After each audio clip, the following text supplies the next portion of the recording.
सो welcome back दोस्तों। Next जो हमारा टॉपिक है that is the definition of concept in relation to human nutritional requirement.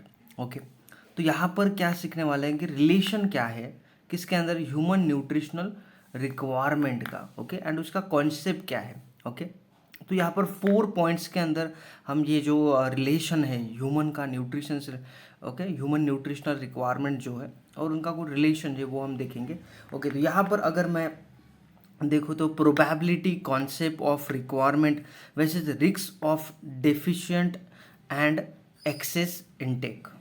Okay, तो that is first ये जो ओके कि ह्यूमन और न्यूट्रिशनल रिक्वायरमेंट का जो जो रिलेशन है वो यहाँ पर देखने वाले। ओके, तो सबसे पहले यहाँ पर एक्स डेफिशिएंट एंड एक्सेस इनटेक का रेक्स, उसके बाद में age sex and body weight जो है are determine of nutrient requirement. Okay, कि ह्यूमन का जो वेट है एज है उसके ऊपर भी उसका न्यूट्रिशनल रिक्वायरमेंट डिपेंड है।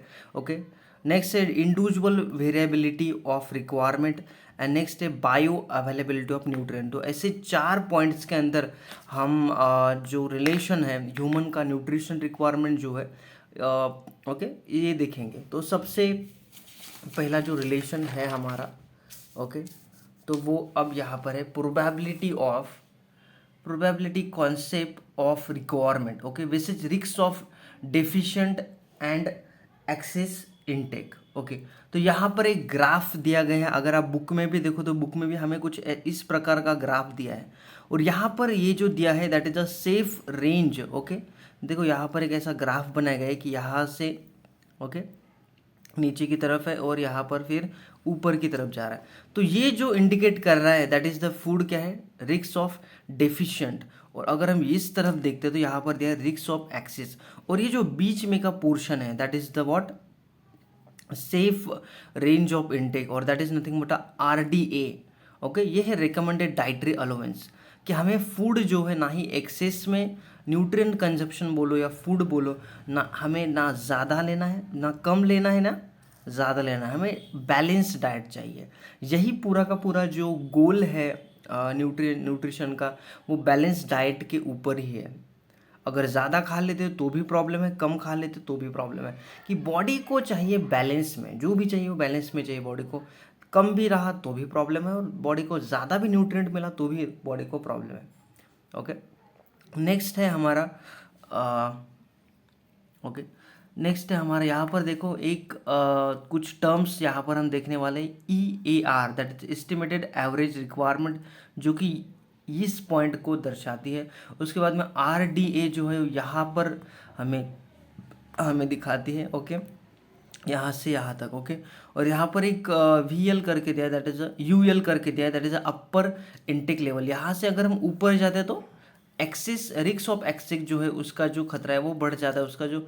Okay, that is the UL। Okay, next हमें यहाँ पर दिया देखो nutrient is except of energy. यहाँ पर सारे एनर्जी की बात कर रहे हैं लेकिन जो हमारे एनर्जी रिगार्डिंग है उसका यहाँ पर बात नहीं करें। तो except the energy, all nutrient except energy. तो यहाँ पर प्रोटीन वगैरह सब कुछ आएगा लेकिन कार्बोहाइड्रेट की यहाँ पर आई थिंक बात नहीं हो रही है। ओके, तो एक्सेप्ट एनर्जी के लिए यहाँ पर बात नहीं हो रही है। नेक्स्ट है अपन age sex and body weight. तो एज सेक्स और बॉडी वेट की अगर हम बात करें तो एज जो है, जैसे कि एज हमारा बढ़ता है तो न्यूट्रिएंट जो है वो चेंज होता है।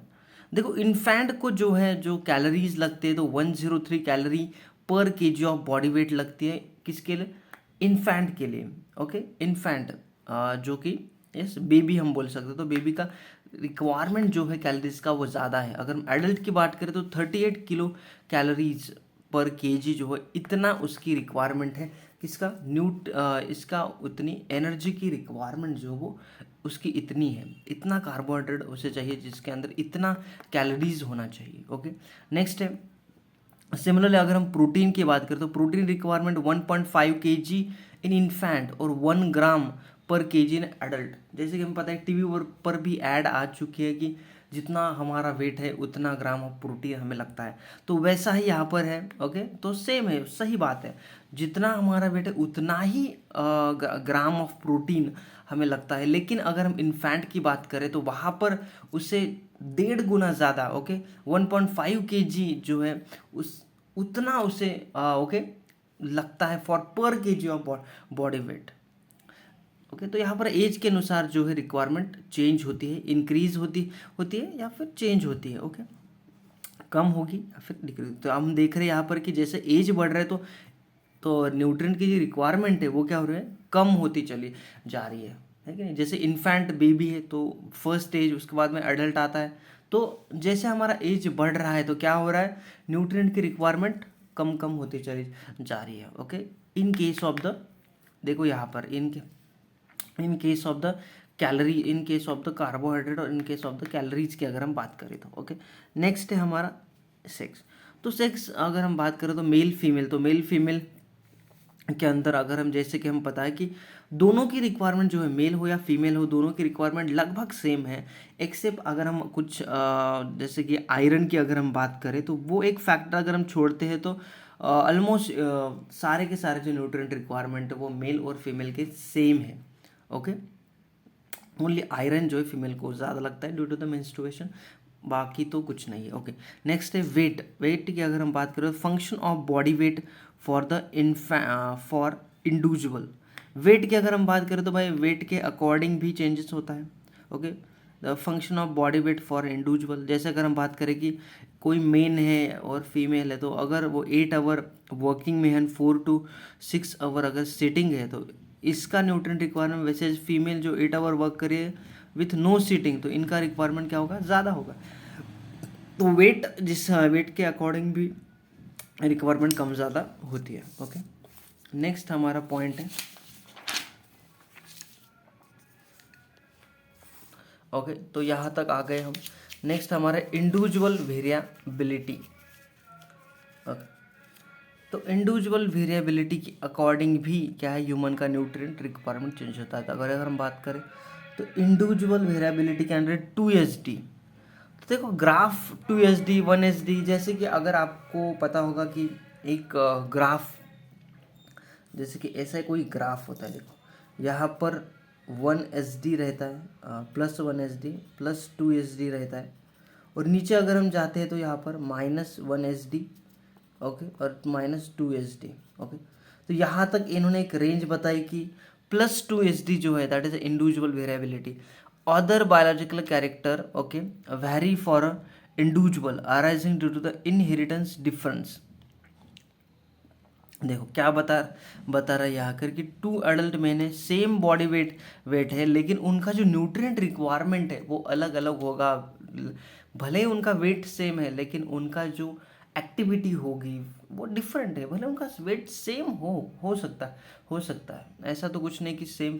जैसे अगर हम देखें कि कोई जिम में जाता है जिसका वेट 80 kg है, जो जिम में नहीं जाता है उसका वेट भी 80 kg है, लेकिन दोनों की रिक्वायरमेंट सेम है क्या न्यूट्रिएंट? बिल्कुल भी नहीं। जो जिम में जाता होगा उसकी रिक्वायरमेंट ज़्यादा होगी, जो जिम में नहीं जाता उसकी रिक्वायरमेंट कम होगी, क्योंकि फिजिकल एक्सरसाइज वहाँ पर कम है। ओके, तो इसलिए इन्होंने कहा कि, और यहाँ पर इनहेरिटेंस का भी यहाँ पर इन्होंने कहा है अबाउट इनहेरिटेंट डिफरेंसेस। ओके, तो बायोलॉजिकल कैरेक्टर जो है उसके अकॉर्डिंग भी यहाँ पर कहा है कि very for individual to individual जो characters and that is arising due to the differences, not important point. Okay, next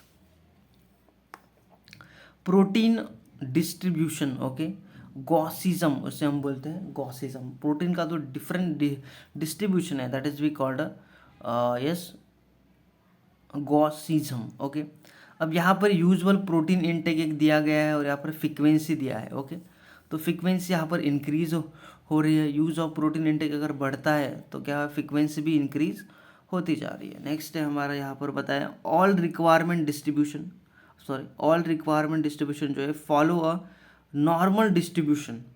okay, वेसेज फॉलो अ नॉर्मल डिस्ट्रीब्यूशन, जितना भी रिक्वायरमेंट का डिस्ट्रीब्यूशन है वो नॉर्मल डिस्ट्रीब्यूशन होता है। ओके, नेक्स्ट यहाँ पर 90 to 90% of individual in population जो है तो +SD एंड 3SD के अंदर आते हैं for individual population. 50% of individual in a group have a requirement below, okay, have a requirement below the mean और अनदर। तो जैसे कि मैंने यहाँ पर आपको ग्राफ दिया है कि मोस्टली जो पॉपुलेशन है 90 to 95% वो 2 SD या फिर 3 SD के केस में आते हैं। लेकिन अगर हम 50% ऑफ इंडिविजुअल अगर ग्रुप के अंदर देखें तो उनकी जो रिक्वायरमेंट है वो माइनस के अंदर होती है, कम रिक्वायरमेंट होती है। नेक्स्ट यहाँ पर अगर हम बात करें तो अब होते मैंने होते CV कोएफिशिएंट ऑफ, ओके, तो इतना इंपॉर्टेंट पॉइंट नहीं है। ओके, तो यहाँ पर अगर मैं बात करूँ तो यहाँ पर ऐसा कुछ भी नहीं बताया गया है, बस यहाँ पर कुछ तो इन्होंने 1 SD 2 SD कॉन्सेप्ट बताया गया है, लेकिन ये ऐसा कुछ ग्राफ होता है। लेकिन यहाँ पर ऐसा कोई इम्पोर्टेंट पॉइंट इन्होंने बस एक ही पॉइंट समझ में आ रहा है कि यहाँ पर इन्होंने वेट की बात की है कि 2 इंडिविजुअल का अगर वेट सेम है तो उनका न्यूट्रिएंट रिक्वायरमेंट जो अलग अलग हो सकता है, डिफरेंट होगा। ओके, बाकी सब तो इन्होंने 1 SD 2 SD जो भी हो, आई थिंक वो आगे जो चैप्टर हम देखेंगे उसके अंदर हमें पता लगेगा कि ये कॉन्सेप्ट क्या है। ओके, यहाँ पर बस उन्होंने एक बेसिक बताया क्योंकि फर्स्ट ही यूनिट है, तो फर्स्ट यूनिट के अंदर कुछ बेसिक बातें ये बता रहे हैं। ओके, आगे हम देखते हैं कि और क्या क्या इसके अंदर देखते हैं, और जितना समझने की कोशिश हो उतना हम समझ के लेंगे। ओके, नेक्स्ट है हमारा point that is the okay bio availability of nutrient. इसके ऊपर भी human requirement, human and nutrition requirement जो है ह्यूमन का, उसके ऊपर अफेक्ट होता है। सो बायो अवेलेबिलिटी ऑफ न्यूट्रिएंट का अमाउंट ऑफ मेनी न्यूट्रिएंट जो है नीडेड जो है वो फ्रॉम द डाइट मिल जाती है, and depend on absorption availability bioavailability nutrient. Okay, so यहाँ पर बताया है कि देखो बायो अवेलेबिलिटी ऑफ न्यूट्रिएंट, यहाँ पर देखा है कि हमें जो न्यूट्रिएंट चाहिए वो डाइट से मिल जाता है, लेकिन डिपेंड ऑन एब्जॉर्प्शन कि हम जितना फूड कंज्यूम कर रहे थे उसमें से न्यूट्रिएंट एब्जॉर्ब हो रहा है कि नहीं। Okay, that is nothing but वो बायो अवेलेबिलिटी ऑफ न्यूट्रिएंट। ऐसा नहीं है जितना हम फूड खाते हैं सारा का सारा उसमें का न्यूट्रिएंट हम एब्जॉर्ब कर लेते हैं, नहीं, कुछ न्यूट्रिएंट एब्जॉर्ब नहीं हो पाता। क्यों नहीं हो पाता? क्योंकि कुछ न्यूट्रिएंट को एब्जॉर्ब करने के लिए कुछ फैक्टर्स की ज़रूरत होती है बॉडी के अंदर, अगर वो नहीं है तो वो एब्जॉर्प्शन भी रुक जाता है। आगे आपको पता लगेगा टॉपिक में बहुत इंटरेस्टिंग पॉइंट है। और अगर मैं केस की बात करूँ कि कोई भी अभी इन केस के अंदर न्यूट्रिशन को किसी में बढ़ाने में इंटरेस्ट नहीं है, मैं देख पा रहा हूँ कि कोई भी इंटरनेट के ऊपर न्यूट्रिशन नहीं पढ़ा रहा है, पता नहीं क्यों नहीं पढ़ा रहा है। बायो अवेलेबिलिटी जो है percentage of dietary nutrient absorbed and utilized for function of the body, that is nothing but bio availability. तो जितना भी हमने एब्जॉर्ब किया सारा का सारा न्यूट्रिएंट अगर हम यूटिलाइज कर रहे हैं फॉर द बॉडी फंक्शन किसके लिए यूज़ करेंगे? बॉडी के फंक्शन, जो भी बॉडी के फंक्शन होगी, for the energy requirement, for the hormone production, whatever it is, body उसका यूज़ करेंगी। एब्जॉर्प्शन जो है that is very widely for different nutrient, जैसे depend on a quantities ingested and other constitute of diet. जैसे मैंने कहा कुछ factor important होते हैं एब्जॉर्प्शन के लिए, तो उसके ऊपर जो है वैरीज होती है, कि इसलिए बोला कि डिफरेंट न्यूट्रिएंट की जो एब्जॉर्प्शन है वो वाइडली वैरीज होती है, सबका एब्जॉर्प्शन सेम नहीं होता है। जैसे अगर हम बात करें तो आयोडीन का एब्जॉर्प्शन 100% एब्जॉर्प्शन होता है, लेकिन कैल्शियम जो भी फूड के अंदर भले ही होगा लेकिन 40 to 60% ही एब्जॉर्ब होगा। आयरन की अगर हम बात करें तो 1 to 15% ही एब्जॉर्ब होगा, बाकी का एब्जॉर्ब नहीं होगा। अब क्यों नहीं होगा, कैसे नहीं होगा, वो हम आगे के चैप्टर में पता लगेगा जैसे हम न्यूट्रिएंट्स के टॉपिक्स को देखेंगे। ओके, आयरन की अगर हम बात करें non heme iron inhibitor of absorption जो है फाइटॉन्स करके है, outer layer of what, outer layer and the calcium